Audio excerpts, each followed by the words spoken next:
नमस्कार मंडळी, कसे आहात? मजेत ना? बरेच दिवस झाले मी व्हिडिओ अपलोड केला नाही. काही असे पर्सनल कारणं होते, त्याच्यामुळे मी बिझी होते. तर चला, आज आपण छान अशी भरलेल्या वांग्याची चमचमीत अशी भाजी बनवणार आहोत. रेसिपीचा इंट्रो बघूनच तुम्हाला तोंडाला पाणी सुटलंच असेल, नाही का? तर चला, पटकन अशी चमचमीत भाजी कशी बनवायची हे पाहूयात.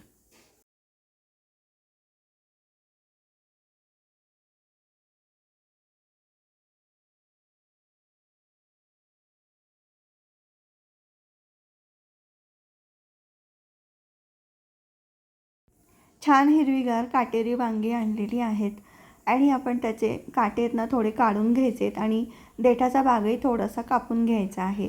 आणि एका वाडग्यामध्ये कटोऱ्यामध्ये ना पाणी घ्यायचं, मीठ टाकायचं त्यामध्ये आणि अशा प्रकारे वांगी आपण काटे काढून झाल्यानंतर त्याच्यामध्ये 2 चिरा द्यायच्या, जेणेकरून त्याच्याशी 4 अशा फोडी तयार होतील, पण पूर्ण देठापर्यंत चिरायच्या नाहीत. आपल्याला यामध्ये मसाला भरायचा आहे. तर अशा पद्धतीने तुम्ही चिरून घ्या आणि एका वाडग्यामध्ये म्हणजेच कटोऱ्यामध्ये मीठ टाकलेल्या पाण्यामध्ये ही वांगी बुडवून ठेवायची, म्हणजे जेणेकरून ती काळी पडणार नाही. आपण आता वांग्यांमध्ये भरण्यासाठी मसाला बनवून घेऊया. तिथे शेंगदाणे, तीळ आणि खोबरा त्याचं प्रमाण आहे ना, तुम्ही शेंगदाण्याचं प्रमाण जास्त घ्यायचं, तीळ थोडी कमी घ्यायची आणि खोबरं तिळीच्या सोबत बरोबरीने घ्यायचं. आता सुरुवातीला आपण हे फक्त तीळ, खोबरं, जिरं आणि शेंगदाणे दळून घ्यायचे. त्यानंतर आपण लसूण आणि अद्रक टाकायचं, कारण की लसूण आधीच टाकलं तर खोबरं बारीक होत नाही. आता हे वाटण बारीक करून घ्यायचं, आवश्यकतेनुसार ताटामध्ये काढून घ्यायचं, त्यामध्ये चवीनुसार मीठ टाकायचं. आता मीठ आहे ना पूर्ण भाजीला लागेल अंदाजानेच टाकायचं.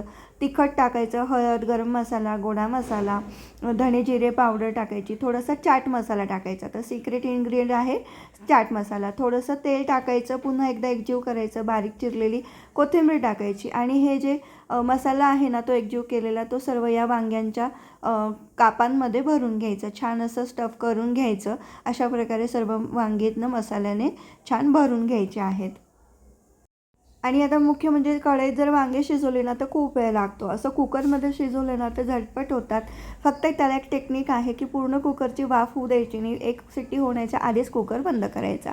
आता कुकर छान तापवलं, त्यामध्ये तेल टाकलं, जिरं, मोहरी टाकली, हिंग टाकलं, त्यामध्ये बारीक चिरलेला कांदा आणि टोमॅटो टाकला. कांदा टोमॅटो छान लालसर आणि पूर्ण शिजला, छान मऊ झाला ना की त्यामध्ये आपण भरलेली जी मसाला भरलेली वांगी आहेत ना ती टाकायची आणि एक मोठा बटाटा आहे ना असं छान अशा फोडी करून घ्यायच्या. तुम्ही व्हिडिओमध्ये बघू शकतात अशा शेपमध्ये चिरून घ्यायचं. वांगी ना 5 ते 6 मिनटं छान मीडियम आचेवरती परतवून घ्यायचं. आता तुम्हाला भाजी किती थिक हवी आहे, म्हणजे जाडसर किंवा पातळ हवी, त्यानुसार आपण जो मसाला भरला होता ना वांग्यांमध्ये थोडासा उरला असेल ना तो तुम्ही इथे टाकून घ्यायचा. तो सुद्धा छान परतवून घ्यायचा आणि ना फक्त 1 वाटी 1.5 वाटीवर पाणी टाकायचं, म्हणजे अंगाशी रस्सा करायचा आहे आपल्याला.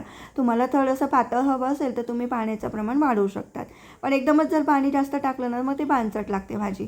तर अशा प्रकारे ना एक शिट्टी होण्याच्या आधीच आपण कुकर बंद केलेला आहे.